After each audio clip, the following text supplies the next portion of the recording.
दोस्तों, आज मैं आपके सामने उपभोक्ता फोरम से संबंधित कुछ नियम लेकर प्रस्तुत हुआ हूँ।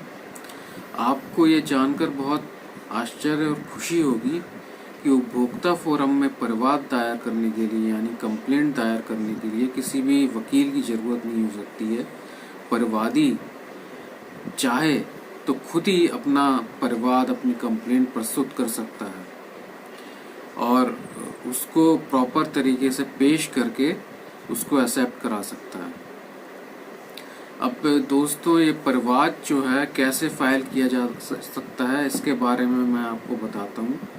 यह किसी जो विपक्षी है उसके निवास स्थान के अंदर जो अधिकारिता जो आती है, ज्यूरिसडिक्शन जो कहलाता है फोरम का, वो विपक्षी के निवास स्थान के अंदर उसकी अधिकारिता आनी चाहिए।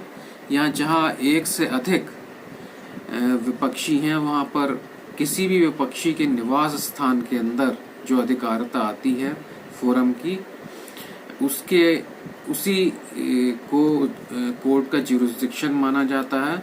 उसी के हिसाब से फोरम तय होती है कि फोरम फर्स्ट में फाइल करना है, फोरम सेकंड में फाइल करना है, या और भी अगर फोरम है, डिस्ट्रिक्ट फोरम है, तो उसमें फाइल करना है। परिवाद को दायर करने की अवधि क्या होती है? परिवाद को दायर करने की अवधि 2 वर्ष के भीतर होती है, जहां कॉज ऑफ एक्शन अराइज होता है। कॉज ऑफ एक्शन अराइज होने के 2 वर्ष के भीतर इसको फाइल किया जाता है। अच्छा, अब परिवाद को दाखिल कैसे किया जाए? परिवाद को दाखिल करने के लिए 15 दिन का एक नोटिस दिया जाता है, और अगर नोटिस का जवाब नहीं आता है तो परिवाद के तथ्यों को लिखकर और उसमें जो तथ्य से संबंधित कागजात हैं उनकी एक फोटोकॉपी लगाकर फोरम में प्रस्तुत किया जा सकता है, और परिवादी या वकील उस पर बहस करके उसको एक्सेप्ट करा सकता है। जब वो एक्सेप्ट हो जाती है तब उस पर कार्रवाई आगे बढ़ती है, और इसमें समय सीमा भी तय है कि इस समय सीमा के भीतर ये फोरम द्वारा परिवाद तय कर दिया जाए। जहाँ किसी वस्तु के विश्लेषण या परीक्षण की आवश्यकता होती है वहाँ 5 मास, और जहाँ किसी वस्तु के विश्लेषण या परीक्षण की आवश्यकता नहीं होती है वहाँ 3 मास में फोरम द्वारा परिवाद तय कर देना चाहिए। विपक्षी को 30 दिन के भीतर अपना जवाब देना होता है। यदि वह समुचित कारणों सहित कोई अपना स्थगन पत्र देता है तो वह जो है 15 दिन के लिए अवधि बढ़ाई जा सकती है।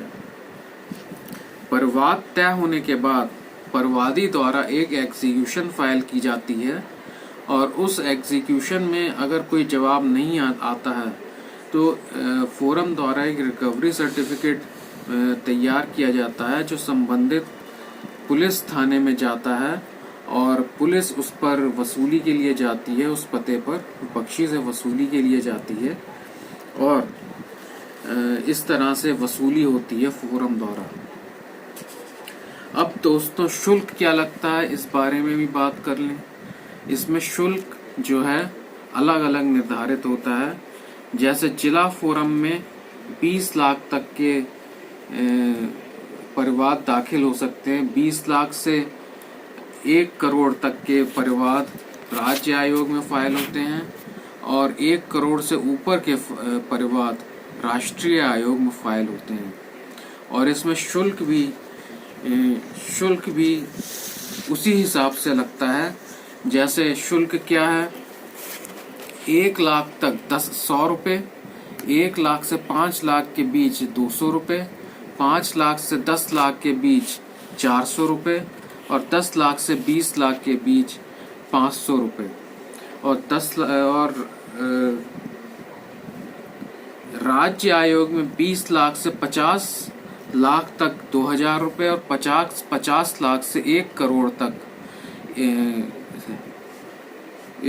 तक 4000 रुपये, और राष्ट्रीय आयोग में 5000 रुपये शुल्क लगता है दोस्तों। अब दोस्तों, अपील पर भी चर्चा कर लेते हैं कि यदि राज्य आयोग और राष्ट्रीय आयोग में अपील फाइल करनी है तो उसकी समय सीमा क्या होती है? तो दोस्तों उसकी समय सीमा होती है 30 दिन। 30 दिन के भीतर आप अपील फाइल कर सकते हैं, लेकिन ऐसा नहीं है कि 30 दिन ही फाइनल डेट है, फाइनल समय सीमा है। अगर समुचित कारणों सहित कोई शपथ पत्र के साथ यह दिखाता है कि मेरे पास एक कारण थे कि मैं इन वजहों से लेट हो गया, तो उसकी अपील को स्वीकार किया जा सकता है राज्य आयोग या राष्ट्रीय आयोग द्वारा।